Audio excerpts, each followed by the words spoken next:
Alright y'all, we are back with another video from this series, and this one just happens to be titled, Who Do You Fish With? Yeah, see, that one kind of messed me up a little bit, but we're just going to go ahead and roll with it because it's part of the series and we got to cover this topic. So, who do you fish with? If you stick around to the end of the video, I'm going to have me a public service announcement and a tip that you might want to know when you're considering who to fish with. And we're starting right now.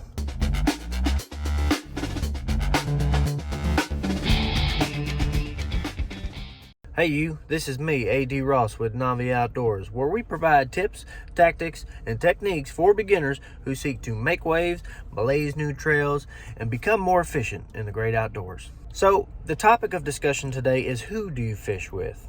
So there's a couple things that I wanted to cover in this video when considering who you want to fish with. The first topic is fishing by yourself. That means flying solo, going as a lone ranger to go ahead and go fish. The second topic would be to fish with a friend, which is a really good time depending on which friend you want to pick and go fish with. The third one is fishing with a group of people, which is kind of like fishing on a charter or, going out to a site where there's going to be a lot of people fishing, which, sometimes that can happen. So breaking into the first one, fishing solo. Now, I tend to do this a lot of times, and when I was just starting, I kind of preferred doing it this way because, one, I didn't know what I was doing. And I didn't want anybody to see me not knowing what I was doing. But I tell you what, that's something that you just got to get over and you got to get through, because that's going to happen when you're just starting out fishing. And it's okay. It's okay to be that way. And it's okay to make mistakes, because you're going to make a lot of mistakes. But that's where we learn the most from our mistakes, is by making them, right? So doing that, you're going to also identify things that you didn't know you were going to identify before then. What I mean by that is you're going to try things that you might see, read, or hear about, and you're going to see if it works for yourself, which is some of the best experience that I could probably recommend for you, is just getting out there and doing it. Now, the next one I wanted to mention was fishing with a friend. Now, fishing with a friend also involves, knowing somebody close to you that's been doing it a while. These are some of the best ones I could recommend that you go out and fish with, because they've done it.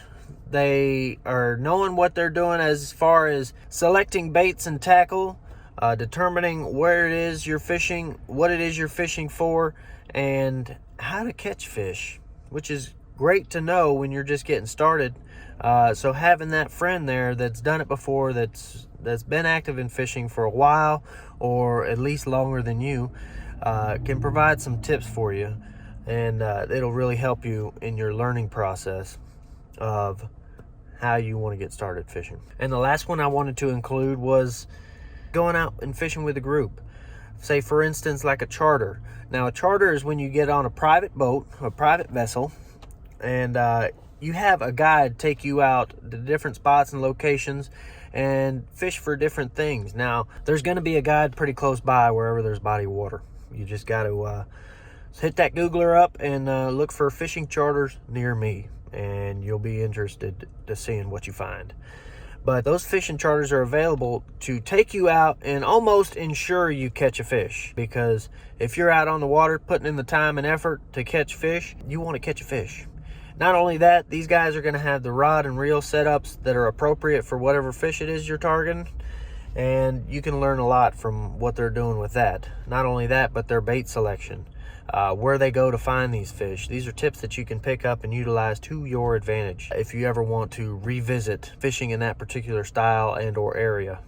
So take notes, whether mental or writing them down. I like to write things down because, sometimes it just slips my memory, but, that's okay. The public service announcement I wanted to say, I know you see me now, I'm actually stationary, because one of my subscribers reached out to me and wanted to make sure that I wasn't driving while I was recording these videos. So I want you guys to know, don't drive while you're recording these videos. Lawman, that one's for you. Wear your seatbelts and drive safely. That's very important if you want to stick around for a long period of time, you know what I mean? But the final tip that I wanted to provide when selecting who you want to fish with, don't let your pride and ego get in the way, because you're not going to be any good at it. And that is okay. I tell you what, everybody that's fishing now and today was never started out the greatest. So it takes time, it takes experience, it takes effort, and it takes patience. So you're going to need all of those things when you get started fishing to eventually hit some success and become more successful. So picking the friend you want, picking the group that you want to do, or even going by yourself, just let that ego go. Get out there, fish, and enjoy yourself, because that's what it's all about. And that's what I want you to take away from this video. So with all that being said, I want you to like and subscribe to this video. I'm gonna throw up some more videos so you can mosey on over to that way. And I look forward to seeing you again soon on this channel. I appreciate you for stopping by. I want you to take care and have a wonderful day. Novi is out.